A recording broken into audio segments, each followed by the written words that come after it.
नमस्कार, आपल्या चॅनलमध्ये सगळ्यांचे स्वागत आहे। आज मी तुम्हाला माझं संध्याकाळचं रुटीन दाखवणार आहे। खरं तर आज ब्लॉग बनवणार नव्हते कारण थोडीशी गडबड पण होती, पण म्हटलं जाऊ दे, तसंही तुम्हाला रुटीन ब्लॉग आवडतात तर त्यामुळे मग स्टार्ट केलं। सकाळी तर काही बनवायला झालं नाही कारण आज सगळी कामं विस्कळीत वगैरे होती आणि पाऊस वगैरे पण आहे त्यामुळं। तर आता इथं मी चहा वगैरे घेते संध्याकाळचा आणि आता वरणासाठी इथं डाळ कुकरला लावली मी संध्याकाळची। आणि सकाळपासून आज शुक्रवार आहे तरी देवपूजा काही मला करायचा झालेलीच नाही, वेळच नव्हता भेटला। तर इथं वरणासाठी फोडणी द्यायला लसूण सोलत होते मी। वरणासाठी फोडणी द्यायची होती इथं आणि आज आता सासू सासरे पण येणार होते तर त्यामुळे चौघांचं असं जेवण बनवायचं होतं, प्लस मुलींसाठी वरण भात बनवायचंच होता। त्यामुळं मग थोडंसं आज लसूण वगैरे पण म्हणजे जास्त क्वांटिटी असली की थोडा लसूण जास्त टाकला की वरण पण छान लागतं, त्यामुळं फोडणीला लसूण जास्त टाकायचं शक्यतो।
वरण बनवल्यानंतर इथे लगेच मी पाणी साईडला वरण बनवतानाच गरम पाणी करायला ठेवलं होतं। आता पाणी ते छान चांगलं गरम झालं आहे आणि आता ह्याच्यात सोयाबीन भिजवून घेते। तर गरम पाण्याने धुवून घेतलं की त्याचा स्मेल जो आहे तो असं वेगळा येत नाही, त्यामुळे शक्यतो मी गरम पाण्याने धुवून घेते। इथं थंड पाण्याने धुवून घेतलं तरी चालतं, असं काही प्रॉब्लेम नाही आहे।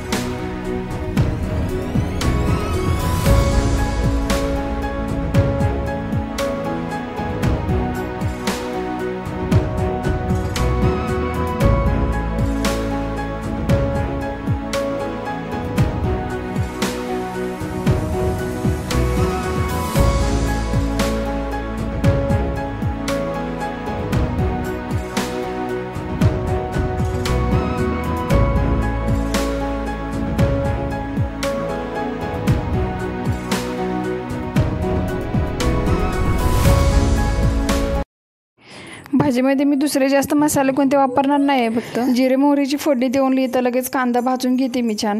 आणि फोडणीमध्ये शक्यतो कोथिंबीर टाकल्यानंतर टेस्ट छान येते। मला आधी माहीत नव्हतं, जेव्हापासून माहीत झालं तेव्हापासून टाकते मी आणि छान येते टेस्ट। तुम्ही एखाद वेळेस ट्राय करून बघा। तर आता कांदा छान भाजला की मग त्याचे टोमॅटो टाकायचे आणि मग मसाला जास्त नाही टाकणार आहे, थोडंसं गरम मसाला आणि धनिया पावडरच त्याच्यामध्येच करून घेणार आहे। तर आता हे गरम पाण्यातून एक वेळ छान असं काढून घेतलं। आता हे सोयाबीन धुवून घेतलं आहे आणि आता तो थोडासा मधून कट करते मी।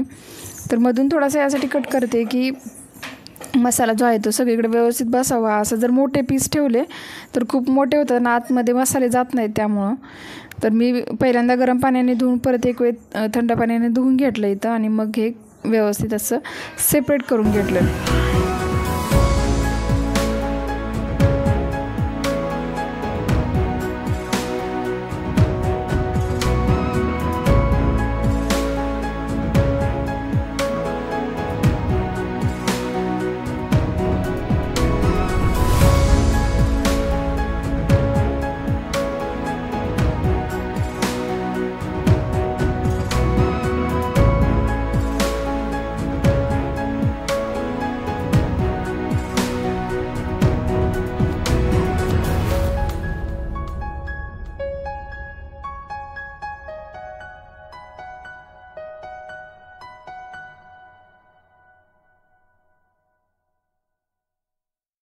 आणि आज थोडी भाजीची क्वांटिटी जास्त आहे, तुम्हाला समजत पण असेल बघून पण, कारण जर नेहमी बघत असेल तर समजेल. तर जास्त होती कारण चौघांसाठी बनवायचीच होती. आणि आता लगेच दुसरे पण तयारीला घेतली. तर आज आता दूध जास्त नव्हतं आणलं, अर्धाच लिटर आणलं होतं दूध. तर आम्ही दूध गोकुळचंच वापरतो आहे. तर साय वगैरे येते जास्त, त्यामुळं तूप वगैरेही होतं घरी, म्हणून मग इथं मी गोकुळचंच दूध वापरते. आणि पाणी थोडंसं टाकतेच मी त्याच्यात, थोडंफार एकदम. तर आता 7-7:30 वाजलेली, स्वयंपाकाला मी लवकरच सुरुवात केलेली. आणि आज शुक्रवारची पूजा पण असते, त्यामुळं मग शुक्रवारी मी कलशामधलं पाणी वगैरे बदलत असते. तर त्यामुळे मला पूजा पण करायची होती. आणि इथं सगळं हे मध्येच राहिलं, म्हणजे मी सुरुवातच केली होती पूजेसाठी, तोपर्यंत परी वगैरे रडायला लागली. मग परत अर्धा-पाऊण तास त्याच्यातच गेला आणि हे सगळं तसंच राहिलं होतं. मग पूजा करायला मला जवळजवळ 8च वाजले. तर दर शुक्रवारी मी काय करते, कलश जो आहे तो स्वच्छ घासून घेते आणि पूर्ण त्याचं पाणी बदलून, पाणी तर बदलतेच, आणि मग त्याच्यामध्ये पाणी, सुपारी, पैसे आणि थोडेसे तांदूळ टाकते. आणि वरती त्याच्या स्वस्तिक काढते. आणि वरून मग जर विड्याची पानं असतील तर विड्याच्या पानं बदलून ठेवते. आणि मग हळदी कुंकू वगैरे लावून घेते नारळाला, आणि व्यवस्थित मग आहे तसं ठेवून देते. आधी तर खरं तर उजव्या साईडला ठेवायचं असतो देवाऱ्याच्या, पण आता परी सगळं सांडते, त्यामुळे मग मी वरतीच ठेवते देवाऱ्याच्या. आधी गणपती बाप्पांची मूर्ती होती, त्यामुळे वरतीच ठेवायला यायचं. तर आता गडबडीत मी पूजा करून घेतली, तुम्हाला व्हिडिओ नंतर दाखवलाच नाही. आणि काय झालं, मी मगाशी सांगितलं होतं सासू सासरे येणार होते, मग आम्ही स्वयंपाक चौघांच्या हिशोबानेच बनवला होता मी. पण नंतर ते कॅन्सल झाले, ते इकडे येणार नव्हते, म्हणजे आम्ही बाहेर जाणार आहे, तर मग तिथूनच त्यांना घेऊन जायचं होतं. मग म्हणून आता सगळं, मग जेवण पण तसंच वेस्ट जाईल म्हणून मग मी पुढं भाकरी किंवा चपाती काही बनवलंच नाही. भात ऑलरेडी भरपूर होता, मग आम्ही भात, आमटी, भाजी तेच खाऊन घेतलं मग.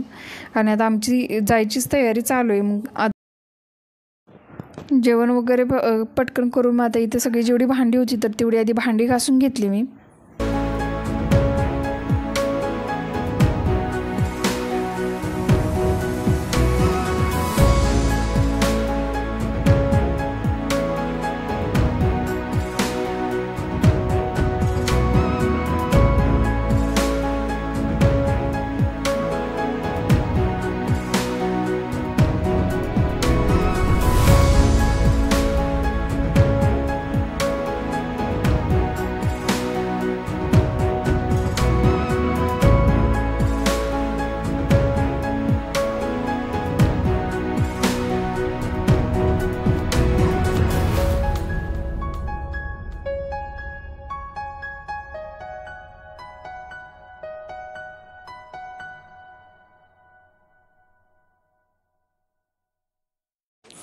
तर आता मी बाहेर जाणार आहे, तर त्यासाठीच आता इथं कपडे वगैरे पॅक करायचे होते. 1 दिवसासाठी चाललो आहे, म्हणजे लगेच रिटर्न तर येणार आहे.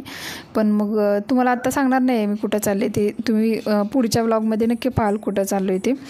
तर आता इथे तेच मी कपडे परीचे वगैरे काढून घेते सगळे.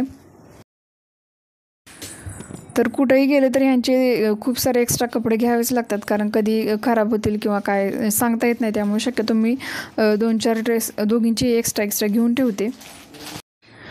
त्यामुळे मग याच्यात बराचसाच वेळ गेला. कपडे घेऊन नंतर मग सगळ्यांचे कपड्यांची एक छोटीशीच बॅग पॅक केली आणि मग नंतर मग माझं आवरायला घेतलं. तर आता इथून पुढच्या व्लॉगमध्ये मी तुम्हाला कुठं गेलं आणि काय काय झालं तिथं, आम्ही काय काय केलं हे नक्की शेअर करते. आणि हा जर व्हिडिओ तुम्हाला आवडला असेल आणि नवीन असाल तर नक्की चॅनलला सबस्क्राईब केला, अजून जर सबस्क्राईब नसेल केलं तर. आणि व्हिडिओ आवडत असतील तर इतरही पहा. भेटू